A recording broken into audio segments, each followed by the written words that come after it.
اسے حقیقی اسلام کا فہم و ادراک حاصل ہوتا چلا جاتا ہے، نام کا مسلمان نہیں ہوتا۔ اس کی عبادات، اس کی نمازیں، اس کے روزے، اس کے حج، اس کے اعلیٰ اخلاق کے نمونے دنیا کو دکھانے کے لیے نہیں ہوتے، بلکہ خدا تعالیٰ کی رضا کے حصول کے لیے ہوتے ہیں۔ لیکن بعض ایسے بدقسمت بھی ہوتے ہیں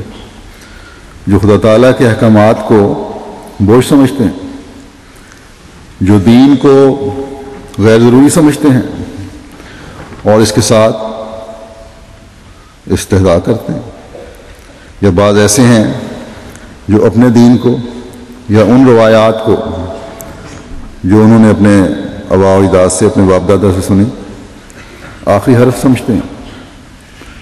اور اسلام کو قبول کرنا نہیں چاہتے۔ وہ اپنے خیال میں یا اپنے ماحول میں جتنا بھی خیال کریں یا سمجھے جائیں کہ وہ کسی دین پر قائم ہیں، لیکن اللہ تعالیٰ کے نزدیک وہ دین پر قائم نہیں، اور روحانی لحاظ سے ترقی کے بجائے انحطاط پذیر ہیں، نیچے کی طرف جا رہے ہیں۔ جب آن حضرت صلی اللہ علیہ وسلم کی بعثت ہو گئی اور اس نور پر خدا تعالیٰ کی آخری شریعت قرآن کریم کا نور بھی نازل ہو گیا، تو اب اللہ تعالیٰ کا اعلان ہے کہ ان الدین عند اللہ الاسلام، کہ اللہ تعالیٰ کے نزدیک اصل دین اسلام ہی ہے، جو کامل فرما برداری سکھاتا ہے اور اللہ تعالیٰ اور اس کی مخلوق کے حقوق کی ادائیگی کے لیے راہ متعین کرتا ہے۔ اس کے علاوہ اب کوئی دین نہیں جو روحانی ترقیات کی راہیں دکھا سکے۔ اللہ تعالیٰ نے جو یہ فرمایا کہ من یرید ان یضلہ یجعل صدرہ ضیقا حرجا، اور جسے چاہے کہ اسے گمراہ ٹھہرائے اس کا سینہ تنگ گھٹا ہوا کر دیتا ہے۔ یہ اللہ تعالیٰ کی مرضی نہیں ہے کہ چاہے اللہ تعالیٰ جس کو چاہے اس کا سینہ تنگ کر دیتا ہے۔ اللہ تعالیٰ نے تو آدم کو زمین پر بھیجا تو بھیج کر پہلے دن ہی کہہ دیا تھا کہ تمہیں آزادی ہے،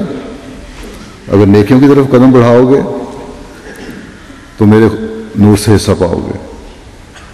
اور اگر شیطان کے قدموں پر چلو گے تو میرے عذاب کی مورد بنو گے۔ بس یہ انسان کے برے اعمال ہیں جو اس کا سینہ تنگ ہونے کا باعث بنتے ہیں۔ جب انسان گناہوں میں پڑتا چلا جاتا ہے اور دین سے اور اللہ کے رسولوں سے استہزاء شروع کر دیتا ہے تو پھر وہ گمراہی کے راستوں پر چلتا ہے، صراط مستقیم سے دور ہٹتا چلا جاتا ہے۔ بس اللہ تعالیٰ کے احکامات کو بوجھ سمجھنے والے ہیں جو اللہ تعالیٰ کے فضلوں کو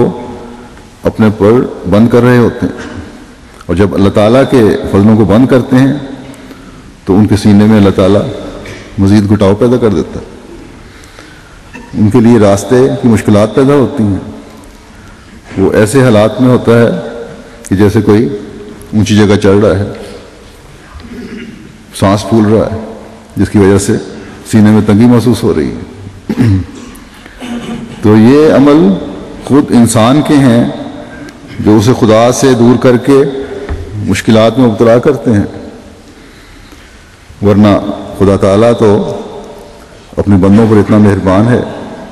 کہ جب بھی انسان میں قوموں میں بگاڑ پیدا ہوتا ہے تو اپنے نبی اور رسول اور خاص بندے بھیجتا ہے کہ دنیا کی رہنمائی کر کے انہیں راہ راست پر لانے کی کوشش کریں۔ اور انبیاء اپنی جان پر ظلم کر کے یہ کام سر انجام دیتے ہیں، قوم کی دشمنیاں مول لے کر یہ کام انجام دینے کی کوشش کرتے چلے جاتے ہیں۔ قوم کے جو سردار ہیں، جن کی اپنی نفس کی خواہشات ہیں، جو صرف اپنی ذاتیات پر کے دائرے کے اندر ہی رہنا چاہتے ہیں، وہ پھر اللہ تعالیٰ کے ان پاک بندوں کی کے خلاف ہوتے ہیں، اپنی دشمنیوں کو انتہا تک بڑھا دیتے ہیں ان کے لیے. لیکن یہ لوگ ان لوگوں کی دشمنیاں لے کر بھی اصلاح کی کوشش کرتے چلے جاتے ہیں. راستے کی کسی روک کی پرواہ نہیں کرتے. جیسا کہ میں نے بتایا، محسن انسانیت حضرت محمد مصطفیٰ صلی اللہ علیہ وسلم کہ اسی درد کو دیکھ کر اللہ تعالیٰ نے آپ کو فرمایا کہ کیا تو ان لوگوں کے لیے اپنی جان کو ہلاک کرے گا کہ یہ اسلام قبول نہیں کرتے. بس جو خود گناہوں میں گرنا چاہتا ہے، جو گمراہی کے راستوں کو چھوڑنا نہیں چاہتا، اسے پھر اللہ تعالیٰ بھلائی کے راستے نہیں دکھاتا. اللہ تعالیٰ کے قرآن کریم میں بیان کرنے کا مقصد ہی یہ ہے، صرف یہی نہیں ہے کہ پرانوں کے واقعات بیان کر دیے یا حضرت صلی اللہ علیہ وسلم کی بعثت کے بعد مسلمانوں سے اب کوئی بھٹک نہیں سکتا، اور جس کے ساتھ اسلام کا لیبل لگ گیا اس کے لیے روحانی ترقی بھی لازمی ہو گئی. قرآن کریم میں ایسے بے شمار احکامات ہیں کہ اسلام لانے کے بعد بھی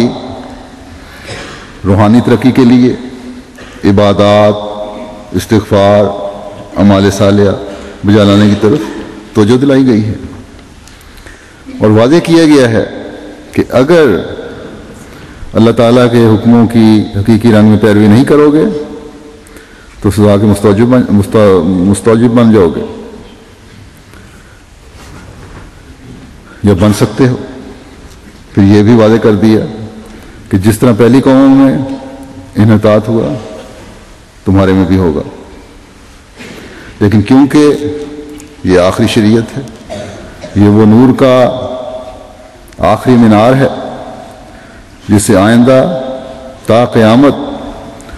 دنیا نے روشنی حاصل کرنی ہے. دین اسلام میں مکمل کر دیا گیا ہے. حضرت صلی اللہ علیہ وسلم وہ آخری روشنی اور سراج منیر ہیں جن سے کامل عشق کی بنیاد پر اللہ تعالیٰ پھر ایسے لوگ بھیجتا رہے گا جو صراط مستقیم کی طرف رہنمائی کرتے رہیں گے. اور آخرین میں وہ خاتم الخلفاء مبعوث ہوگا جو نبوت کا درجہ ہی پائے گا تاکہ اس نور کو چار سو پھیلاتا چلا جائے، اس کام کو مکمل کرے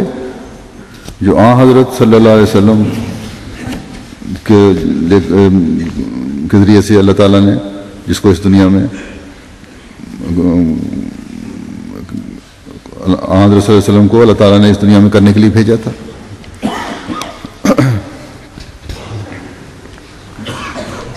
اور یہ ہے خدا تعالیٰ کا نور ہر طرف پھیلانا جو حضرت صلی اللہ علیہ وسلم اور قرآن کریم کی صورت میں خدا تعالیٰ نے دنیا میں ظاہر فرمایا. بس یہ پیش گوئی اللہ تعالیٰ نے فرما دی، اور اس کی وضاحت حضرت صلی اللہ علیہ وسلم کی احادیث سے بھی ہوتی ہے کہ اللہ تعالیٰ کی طرف سے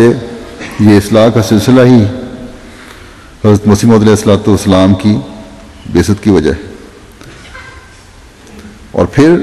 حضرت صلی اللہ علیہ وسلم کے عاشق صادق اور غلام صادق کی اپنے آقا اور مطاع کی پیروی میں یہی طلب تھی کہ دنیا سے شرک ختم ہو،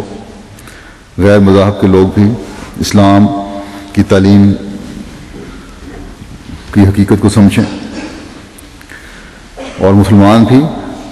اپنی حالتوں کو درست کر کے ہدایت کے راستوں پر گامزن ہوں.